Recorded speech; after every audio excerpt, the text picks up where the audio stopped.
If you set up as good or evil any of the things beyond your control, it necessarily follows that in the occurrence of the evil or the frustration of that good, you blame the gods and hate the men who are the real or suspected causes of that occurrence or that frustration. And indeed, we do much injustice through our concern for such things. But if we determine that only what lies in our own power is good or evil, there is no reason left us either to charge a god or to take a hostile stance to a man. We all work together to the same end, some with conscious attention, others without knowing it. Just as Heraclitus, I think, says that even people asleep are workers in the factory. Of all that happens in the world, one person contributes in this way, another in that, and there is no room even for the critic who tries to oppose or destroy the production. The world had need for him too, so it remains for you to decide in which category you place yourself.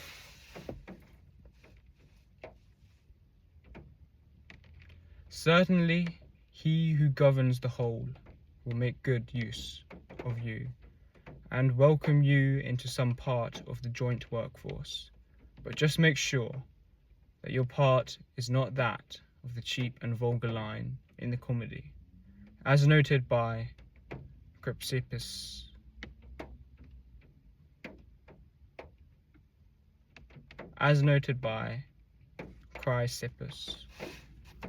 Does the sun presume to do the work of the rain god, or Asclepius that of the goddess of harvest?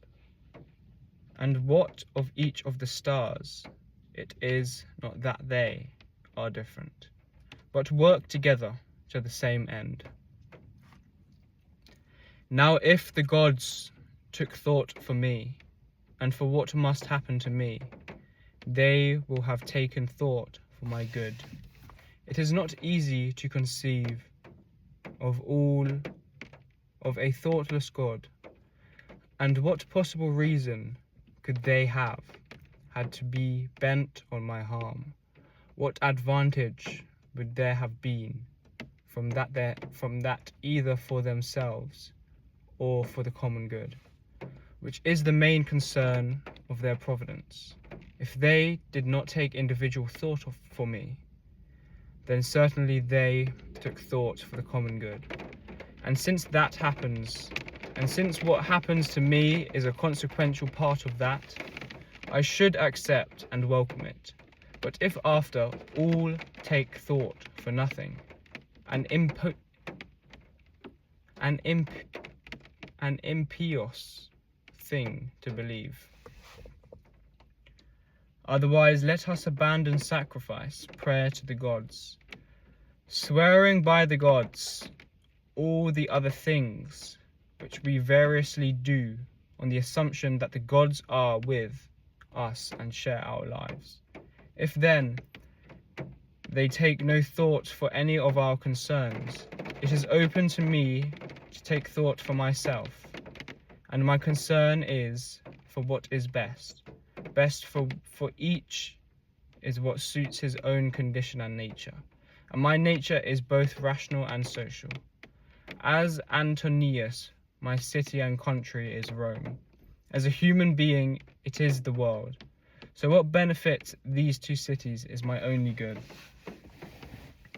All that happens to the individual is to the benefit of the whole.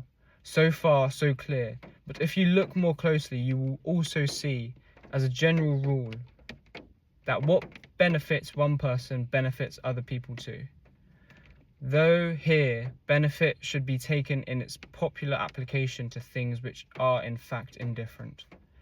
Just as all the business of the amphitheatre and such places offends you, as always one and the same sight, and this monotony of the spectacle bores you, so it is too with your experience of life as a whole. everything up or down in the same, with the same causes. How much longer, then? Think constantly of all the sorts of men of various professions, and of all the nations on earth who have died, and so bring your own down to Philistine, Phoebus, and Origatian. So bring your thought down to Philistine, Phoebus, and Origanian. Pass now to the other classes of men. We too are bound to change our abode to the other world, where there are so many skilled orators, so many distinguished philosophers, Heraclitus, Pythagoras, Socrates, so many heroes of old, so many later commanders and kings.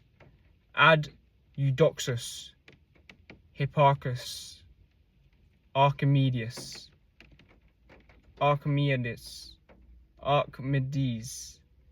add other men of penetrating intellect, men of great vision, men dedicated to their work. Add rogues, bigots, and even satirists of the transient mortal life, like Menippus and his kind. Reflect of all of these, that they are long dead and buried. So is there anything terrible for them, or indeed for men whose very names are lost? In this world, there is also one thing to value: to live out your life in truth and justice, tolerant of those who are neither true nor just.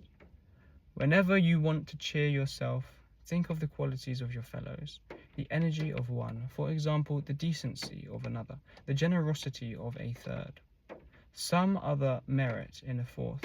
There is nothing so cheering as the stamp of virtues manifest in the character of colleagues, and the greater the collective incidents, the better.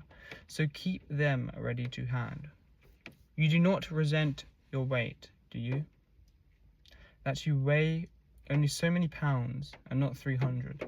So why resent either a lifespan of so many years and not more, just as you are content with the amount of matter allocated to you?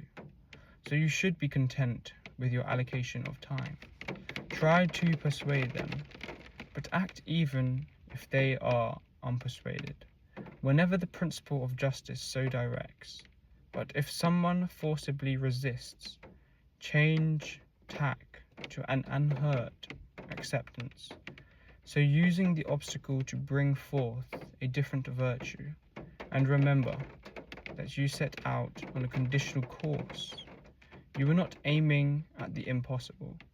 So what were you aiming at? An impulse, qualified by a condition. This you have achieved. What we purposed to ourselves has been accomplished.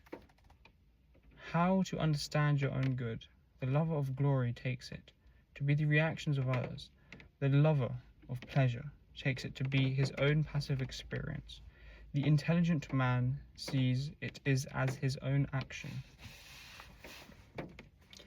It is impossible to have no understanding of this, and not to be troubled in mind. Things of themselves have no inherent power to form our judgments. Accustom yourself not to be disregarding of what someone else has to say. As far as possible, enter into the mind of the speaker. What does not benefit the hive does not benefit the bee either. If sailors spoke ill of their captain,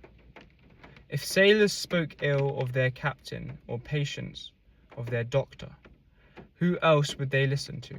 Otherwise, how would the captain achieve a safe voyage for his passengers, or the doctor health for those in care?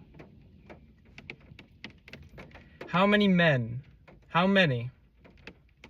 with whom I came into the world have already left? How many with whom I came into the world have already left?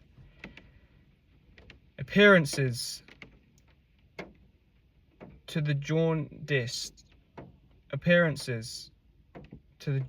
honey seems bitter. To those bitten by rabid dogs, water is a terror. To little boys, a ball is joy. Why then am I angry?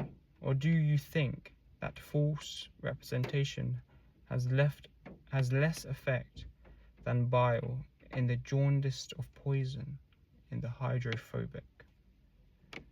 No one will prevent you living in accordance with the principle of your own nature. Nothing will happen to you contrary to the principle of universal nature. What sort of people they wish to please, and what kind of actions are the means of their success. How quickly time will cover everything, and how much is covered already. End of book 6.